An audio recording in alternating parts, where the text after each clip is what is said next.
आओ दोस्तों, आज हम सुनते हैं बड़ी मजेदार कहानी। मुझे 20 लाख का लोन चाहिए। हेलो, बैंक से बोल रहे हैं? जी, मेरा नाम समीर है। मुझे 20 लाख का लोन चाहिए। मुझे पर्सनल लोन चाहिए। जी, आप अपने रिप्रेजेंटेटिव को भेज दीजिए। मेरे पास सारे जरूरी डॉक्यूमेंट है। फोन रखने के बाद समीर ने गहरी सांस ली, जैसे उसका कोई बड़ा उद्देश्य पूरा होने वाला हो। क्या बात है बेटा समीर, ऐसी कौन सी जरूरत आन पड़ी जो तुम इतना बड़ा लोन लेने की सोच रहे हो? समीर के पिता के कानों में अपने बेटे की फोन पर हुई बातचीत का कुछ अंश पड़ गया था। वो पापा, इंडिया में जो नई लग्जरी सुपर कार अभी लॉन्च हुई है, उसके लिए लोन अप्लाई कर रहा हो। पर बेटा, तुम्हारे पास तो पहले ही दो गाड़ियां हैं ना, और चलाने वाले तुम और बहू ही हो, तो और कार किस लिए ले रहे हो? पिता की समझ से परे थी नई कार लेने की बात। पापा, this car is my dream. जब ये सड़क पर चलती है तो लगता है कि ये उड़ रही है। इसे लेने से हमारा अलग ही स्टेटस मेंटेन होगा। पर बेटा, कितने की है वो उड़न परी? 40 लाख रुपए की पापा। जरा महंगी, पर मैंने सब कैलकुलेट कर लिया है। पिछले साल शहर के बाहर जो मैंने जमीन का टुकड़ा खरीदा था, उसे बेच दूंगा, और बाकी ये लोन के लिए अप्लाई कर ही रहा हूँ। समीर ने बड़े नरम स्वर से कहते हुए पापा को चाय का कप पकड़ाया। कहकर पापा चाय की चुस्कियां लेने लगे। देखो समीर, तुम बड़े हो चुके हो, समझदार हो, पर जरा मेरी बात पर गौर करना। मानना या न मानना तुम्हारा निर्णय। जी पापा, कहिए ना। मैंने अपने जमाने की दुहाई नहीं दूंगा कि हम कम चीजों में भी गुजर बसर कर लेते थे। तरक्की करते जमाने के साथ चलना चाहिए, बहुत अच्छी बात है। पर बेटा, तुम अपनी वो जमीन और बचत पूंजी तो उस कार लेने के लिए खत्म कर रहे हो, साथ ही एक बड़ा लोन सर पर रख रहे हो। भगवान न करे परिवार में कोई इमरजेंसी हो गई तो सारी व्यवस्था चरमरा जाएगी। और इतनी तेज रफ्तार कार रिस्की भी है। जरा इस बात पर विचार करो।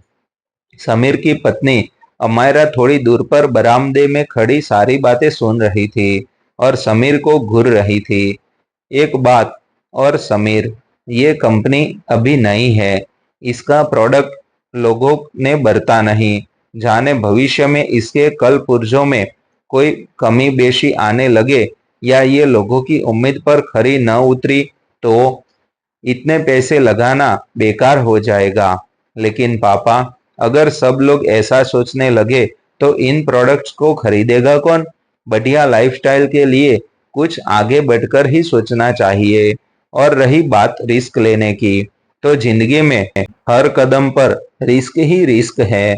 यदि हमारे साथ कुछ बुरा होना लिखा है, तो वो घर में रहते हुए भी हो ही जाएगा।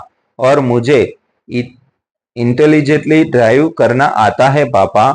मैं परिवार के प्रति अपनी जिम्मेदारी समझता हूँ, इसलिए आप बिल्कुल चिंता न करें और ये लग्जरी कार लेने के मेरे सपने को पूरा होने दे। इतना कहते ही समीर की नजरें अपनी बीवी से मिली, जो गर्व से उसे देख रही थी।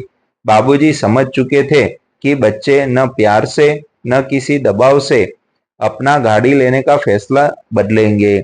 सो उन्होंने सब कुछ भगवान पर छोड़कर बच्चों के सुरक्षित भविष्य की खैर मनाई। समीर के ऑफिस के लैंडलाइन फोन पर बैंक से फोन आया। उसके पार्टनर ने फोन उठाया। हेलो सर, मैं बैंक से बोल रहा हूँ।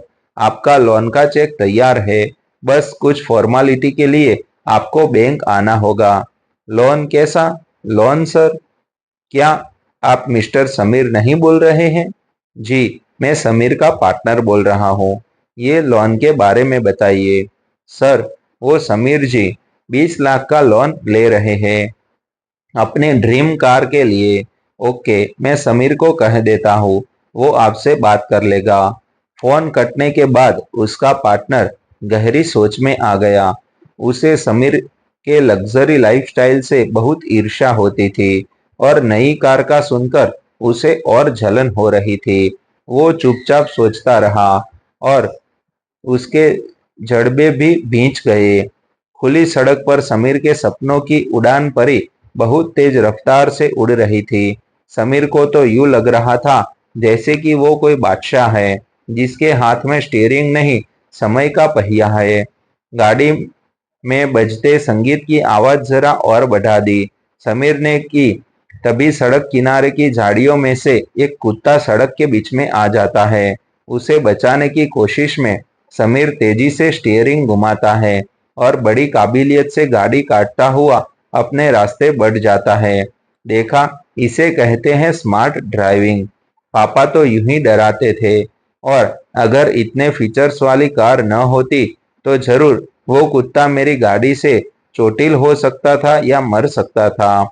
ऑफिस के बाहर पहुंचकर समीर देखता है कि वहां बहुत से लोग जमा है और खुसर पुसर कर रहे हैं। जब वो भीड़ के बीच में पहुंचता है तो उसके पैरों के नीचे से जमीन खिसक जाती है। उसे पता चलता है कि उसका पार्टनर उसे फ्रॉड करके लगभग सारी फर्म को लूट कर चला गया। वो पार्टनर जो उसका हमनी वाला हम प्याला था। समीर को चक्कर आ जाते हैं। इतनी जल्दी लेनदारों को भी खबर लग जाती है और उनके फोन पर फोन आने लगते हैं। समीर क्या करे, कैसे पल भर में बिखरे हुए बिजनेस को संभाले। कुछ भी तो नहीं उसके पास। उसका दम घुटने लगता है। लग रहा था उसके सीने पर किसी ने भारी पत्थर रख दिया था। वो अपने पापा व पत्नी को आवाज देने की कोशिश करता है, पर आवाज गले से बाहर ही नहीं आ रही थी। तब भी उसके चेहरे पर कहीं से पानी की बौछार पड़ती है और कोई उसे हिला रहा था। समीर, समीर, क्या हुआ तुम्हें? ये तो उसकी पत्नी अमायरा की आवाज है और समीर एक झटके में आंख खोल देता है। समीर घबराकर इधर उधर देखता है तो वो खुद को अपने बेडरूम में पाता है। कुछ पलों के बाद उसे समझ आता है कि वो सपना देख रहा था। उफ, इतना भयंकर सपना। तुम ठीक हो समीर? अमायरा पूछती है। वो भी समीर की ऐसी हालत देखकर नर्वस हो गई। हाँ, ठीक हो, तुम सो जाओ। सुबह समीर पापा के साथ बालकनी में बैठा चाय पी रहा था कि अचानक फोन बजता है। वो उसे स्पीकर पर रख देता है। हाँ, तो मिस्टर समीर, हम लोन के लिए कब अपने रिप्रेजेंटेटिव को आपके पास भेजें? सर, आपको किसी को भी मेरे पास भेजने की जरूरत नहीं है, क्योंकि अब मैंने लग्जरी कार लेने का प्लान ड्रॉप कर दिया है। ऐसा क्यों सर? Any issue? जी नहीं, कोई इश्यू नहीं। अब मैं लग्जरी कार तब लूंगा जब मेरी कंडीशन साउंड होगी, न तो मुझे अपनी कोई संपत्ति बेचनी पड़े और न ही कर्ज लेना पड़े।